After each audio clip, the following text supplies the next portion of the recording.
of the nephron. All right, there is filtration, there is reabsorption, and then there's secretion. All right. So the first thing that happens, again, you have plasma coming down through the afferent arteriole, going into the glomerular capillaries, and fluid and ions and small molecules are filtered from the capillaries into the capsule. All right, so that is filtration, the movement of fluid and small molecules from the glomerular capillaries into the glomerular capsule. Okay? So that's filtration. Then, so again, now you have fluid and ions and small molecules in the nephron capsule. That is now called filtrate. Okay, so everything in the capsule is called filtrate. It's just filtered. It's going to move into the tubular system, and any water or ions that need to go back into the blood are going to be reabsorbed. So the movement of fluid and ions from the renal tubules back into the bloodstream, into those peritubular capillaries, is called reabsorption. So the movement of fluid and ions from the renal tubules into the peritubular capillaries is reabsorption. Okay? And then finally, only about 16 to 20% of the blood that's passing through the system becomes filtrate. All right, so most of it stays in the blood vessel, right? It's not like everything in the blood vessel is being emptied into the nephron. All right, so that means that there's the potential that some stuff was missed, right? And it's still sitting, it's still going to flow through these capillaries. So you also have tubular secretion. Tubular secretion is the movement of fluid or ions from the peritubular capillaries into the renal tubules. Does that make sense? So we're down here now, and it's going back into the renal tubule. And it's usually at a later stage. It's usually somewhere in that renal region that secretion is occurring. Okay? So filtration, reabsorption, and secretion. Any questions? Excellent. All right, so we're going to talk about filtrate for the rest of the day, and then on Thursday we're going to talk about reabsorption and secretion. Okay? All right, so filtrate. Filtrate should be protein-free. All right, protein should be too large to pass from the capillaries into the renal tubule. The filtration fraction is the percent of plasma that becomes filtrate. All right, so let's do this. And usually about 16 to 20% of the blood that's in the afferent arteriole actually becomes filtrate. So, just looking at the renals as a whole, how much blood flow are the kidneys getting per minute? 1.2 liters per minute, which is about 1,200 mils per minute, right?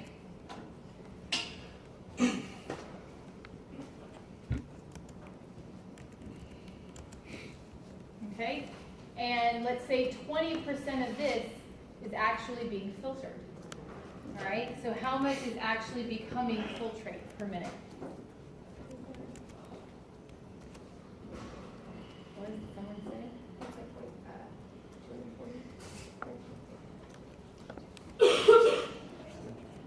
Yeah, it should be about yeah, you're right. About 250, that 240, all right, mils per minute. Okay, so somewhere between 200 and 250 mils per minute actual filtrate, all right?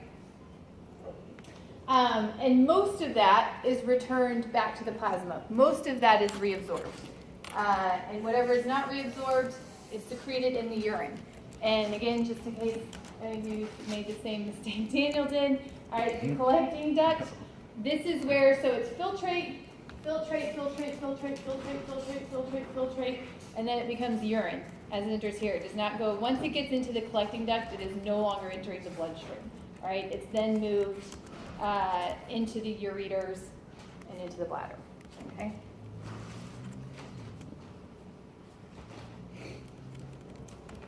All right, so I think it's important to say that this layer, this connection between the capillaries and the nephron is pretty sensitive.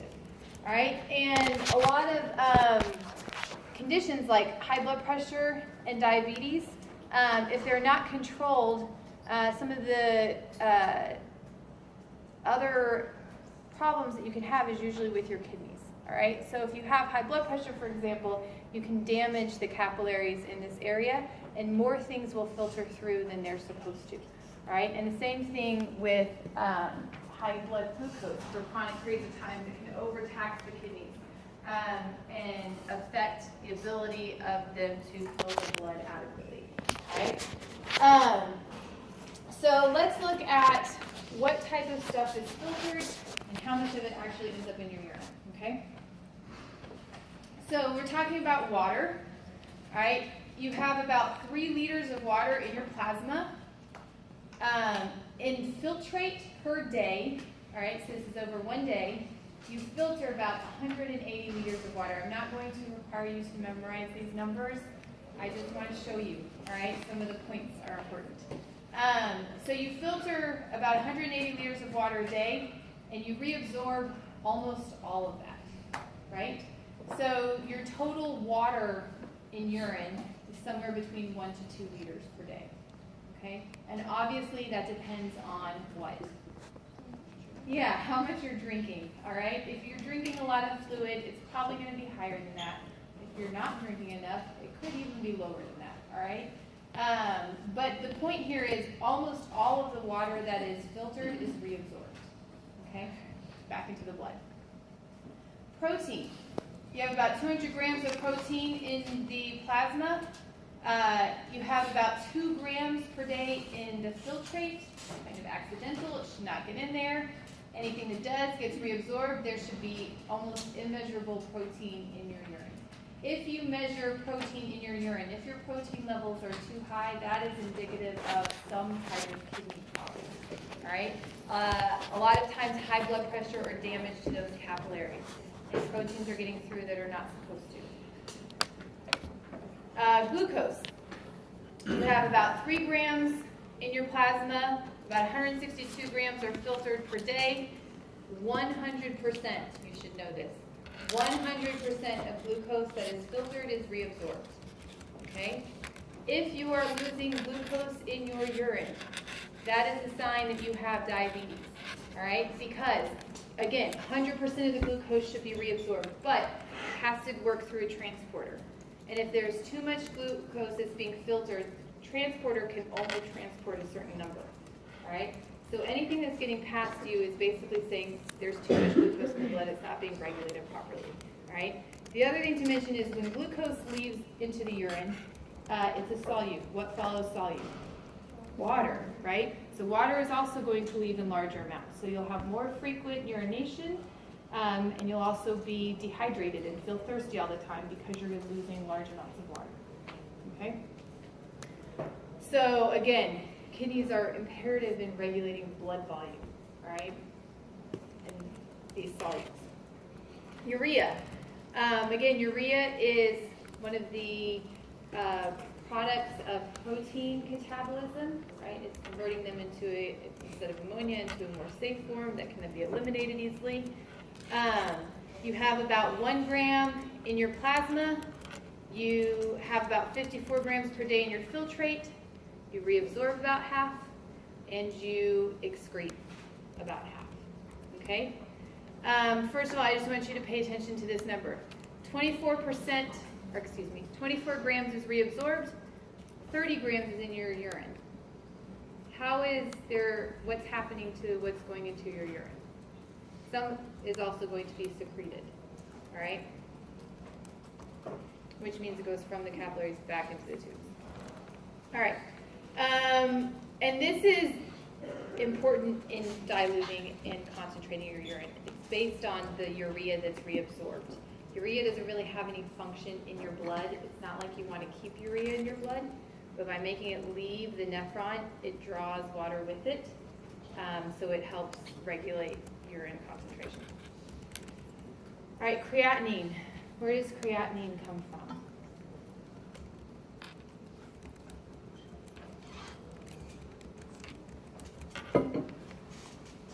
All right, it's in your muscles. Yeah, it's really a product of muscle breakdown or muscle, I guess, damage. So all of the all of the creatinine that ends up infiltrate, should be excreted. Right? No creatinine should be reabsorbed. Yes, ma'am. Exactly. Yeah. It is. Yes, it's the byproduct of breaking down creatine and moving it. Yeah.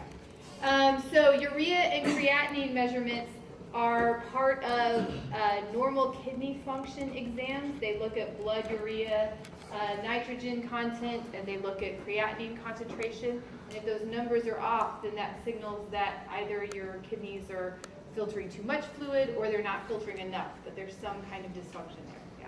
So I have a question about the water. Yeah. The amount of, I guess, the liters per day that's filtered, is that the same, pretty much the same water being filtered again and again?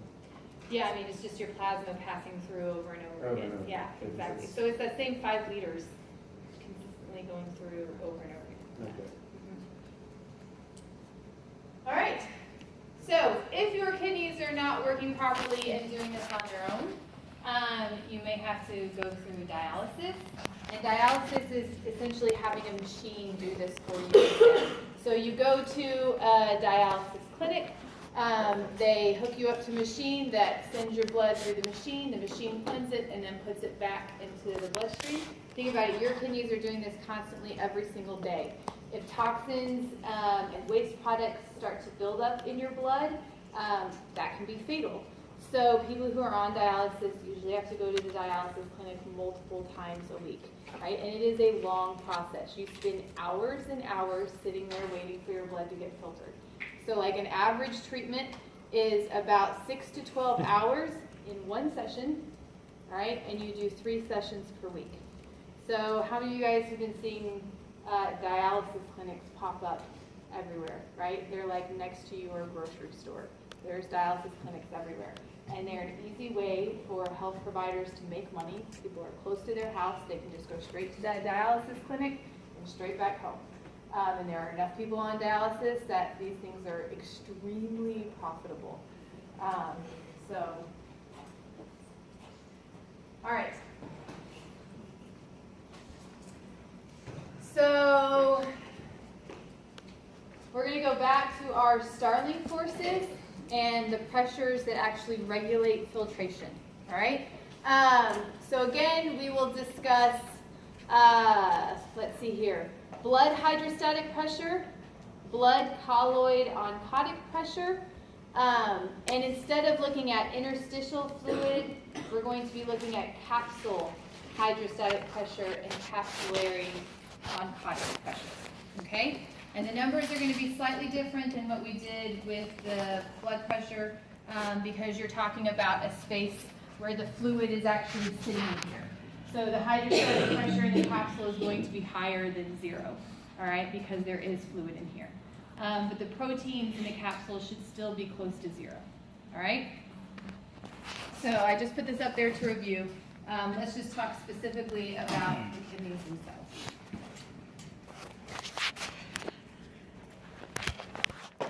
All right, so filtration at the glomerulus. The glomerular capillaries are winding. They provide a large surface area. The membrane is porous. And like I said, well, I didn't say this. Glomerular capillary blood pressure is high. Does anybody remember what normal capillary blood pressure is on the arterial side?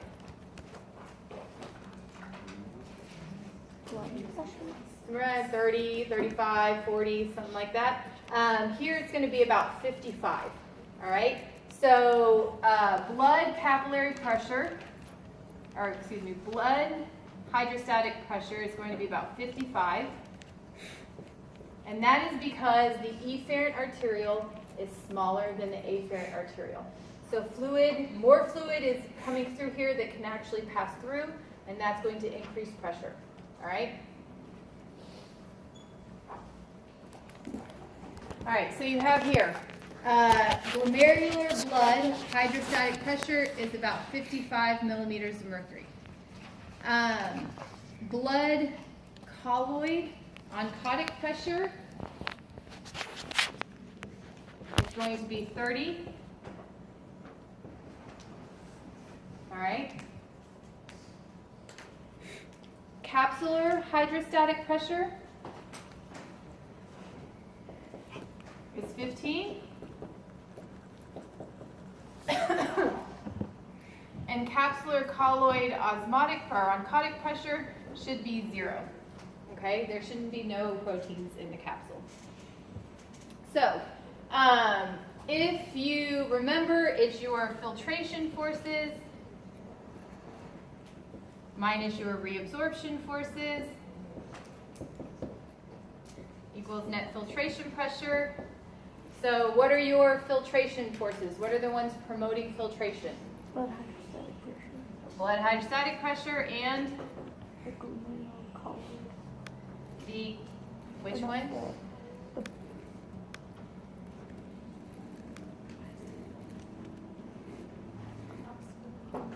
Say that louder. Capsular colloid oncotic pressure. All right, those are the ones promoting filtration. All right, what is promoting reabsorption? Blood colloid.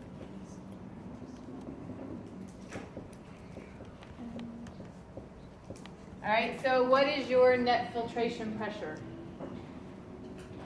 This is slightly different.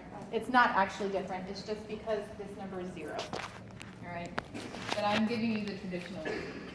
All right, what is your blood hydrostatic, or what is your net filtration pressure?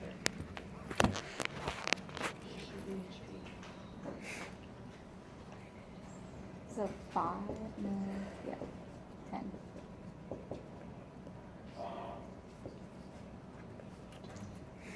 10. 10, thank you. All right, equals 10. All right, so you're promoting filtration, okay? We don't have an arterial and a venous end here.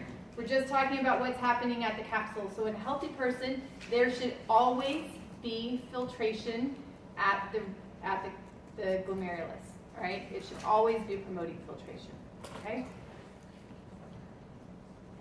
I will ask you these questions this time. They will be on the desk. All right. So what are some things that can alter filtration? All right. High blood pressure. If you have high blood pressure, how will that alter filtration? Increase. It will increase. Do you think that's a problem? Yes. Why? Use like a certain solutes. Yeah, that's exactly right. If you're pushing more fluid through the nephron, right, if the pressure's higher and this change becomes even bigger, more fluid is going to be pushed through, right? And your what's called your glomerular filtration rate will be too high. And fluid will be moving too fast through the nephron to be able to reabsorb everything that you need. So things will start getting lost in your urine that you actually need, all right? The other risk that you have is if, again, these capillaries are exposed to high pressure for long periods of time, they'll start damaging those very sensitive fenestration pores and holes, and they'll get bigger, all right? And then proteins start to pass through, and then you have a whole another issue, okay? If you're starving and you have a decrease in plasma protein, what will happen to filtration? So if this number goes down, what will happen to filtration?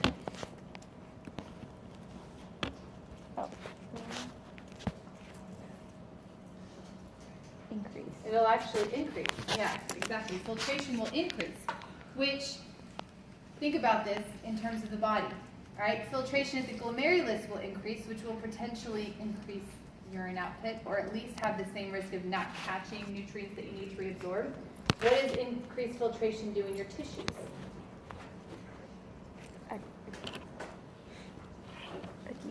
Yeah, it causes edema, right? So if you have increased filtration in your tissues or in your gut, like you see in the children that are starving and have these inflated guts, that's edema, All right, so whenever that fluid's filtering in the tissues and collecting there, it's causing swelling.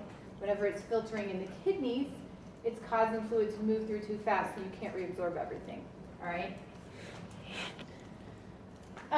If you have severe blood loss, so blood hydrostatic pressure goes down, what happens?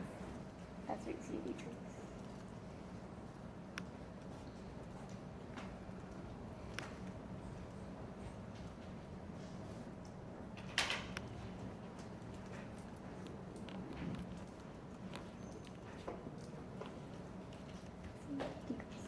Yeah, filtration will decrease, all right? And then if you're dehydrated and you get an increase in plasma protein concentration, the same thing will potentially happen, all right? Filtration will decrease. So use these to quiz yourself when you're studying. What are the terms that have changed between this one and then the regular one? So the only terms that have changed is instead of having interstitial hydrostatic pressure, you have capsular hydrostatic pressure, and capsular colloid oncotic pressure instead of interstitial oncotic pressure. Mhm. So it's the capsules in lieu of the tissue. All right, so damage to glomerular capillaries in the kidney results in plasma proteins entering the glomerular filtrate. How does this affect filtration? It increases. Yeah. Does everybody get that? Anyone else? Did you guys hear what Lauren said? No. All right, how does it affect filtration? It increases. Hold on. Go ahead and give me a number. What happens to filtration?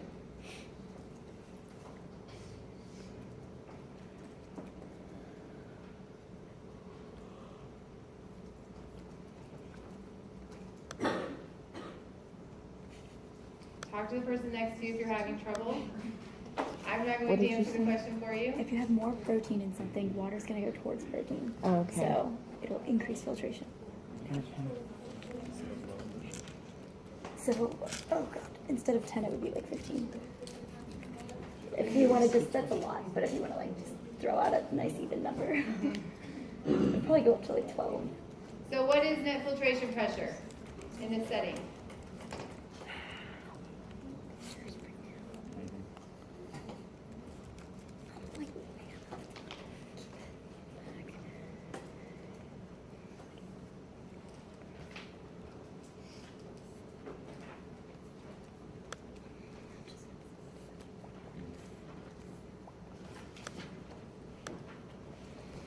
Anybody have a number? If they've actually worked through the equation, do you guys understand the equation? All right, so what is your blood hydrostatic pressure? Still. 55. 55. All right, what is your capsular colloid oncotic pressure? 10. All right, hold on, Lauren, because I know you get it. What is it? 10, yes, and I'm going to make somebody else participate. What is your capsular hydrostatic pressure? For the sake of this, nothing else changes. What is 15. Yes. What is blood colloid oncotic pressure? 30. So what is your net filtration pressure?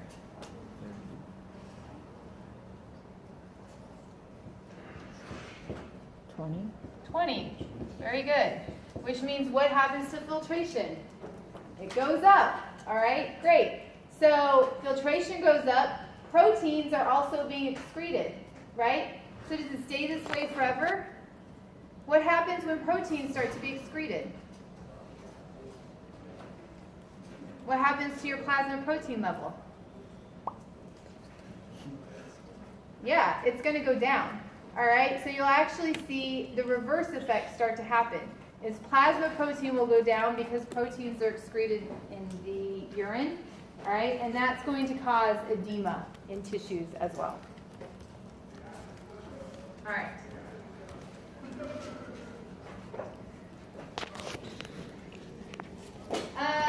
So we didn't really, I'm not going to start getting into regulation of glomerular filtration, but I will say that we're going to have a lot to discuss on Thursday. So I recommend that you review it before we get there. Good luck on your lab test.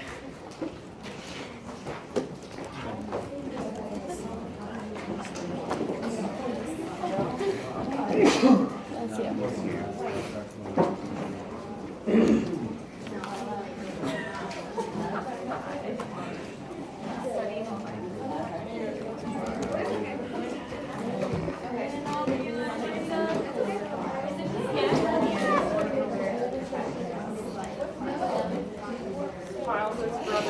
Because the capsule is not, yeah, the capsule is not